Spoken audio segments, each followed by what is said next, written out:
చీకట్ల తొవ్వెంబడి పోయేటప్పుడు చెట్టు మీద దయ్యం నాకేం భయ్యం, చెట్టు మీద దయ్యం నాకేం భయ్యం అని అనుకుంటా ధైర్యం తెచ్చుకొని పోయేటోళ్ళం కదా. అయితే గా మా అనుకొండూర్లా చెట్టు మీద గుడ్డేలుగు మా గుండెలు గుబేలు, చెట్టు మీద గుడ్డేలుగు మా గుండెలు గుబేలు అని అనుకుంటా జనం గజ్జుమన్నారోళ్ళ. అగో చూడుండ్రి.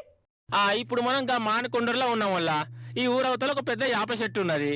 ఆ చెట్టు మీద చూడుర్రి గుడ్డెలుగు గుడ్డెలుగు మంచిగా కూసున్నది కదా. ఓషిని దీనికి ఎంత పురుసత్తున్నదో చూడు.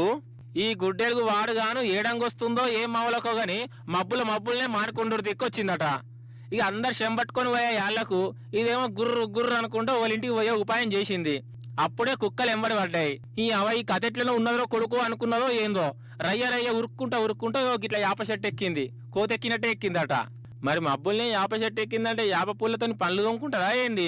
ఇక అది ఎవరి మీద పడుతుందో ఎవరి మీద జంపింగ్ చేస్తుందో అని జనానికి పింజాం అయింది. పోలీసు వాళ్ళకు ఫోన్ కొట్టిర్రు. ఇక జంగల్ ఆఫీసర్లను కూడా పిలిపించిర్రు. ఇక దాన్ని చెట్టు మీదకి వెళ్ళి దింపేదందుకు ఒక తిప్పలైందా ఒక బాధ అయిందా. పొద్దడు సంధి తిప్పల పడితే ఇక మాపటి దాకా అది వీళ్ళని సతాయించుకుంటూనే ఉన్నది. దాని నోట్లే మన్ను పోయ్యా. ఇక చెట్టు మీద కూసోని దానికే యాస్టకి వచ్చినట్టున్నది కావచ్చు. ఇక మెల్లగా దిగింది. పొలాలెంబడి వారిపోయింది. ఇక అడవి ఆఫీసర్లేమో దానికి మత సూదులు కొట్టిరు తుపాకులతోని. ఇక జరసేపటికి దానికి చక్కెర వచ్చినట్టయి ఇట్లా పడిపోయింది. ఇక ఆఫీసర్లు వాళ్ళు వీళ్ళు వచ్చి అడ్డమైన గుడ్డెలుగును దొరకబట్టిర్రు. అగ చూడు రే దాని అవతారం ఓషిని ఎంత పెద్దగా ఉన్నదో చూడు. ఈ మానుకొండూరులో ఎవరిని కలుద్దాం అనుకున్నదో ఏం పాడో దీని రగలవాడా.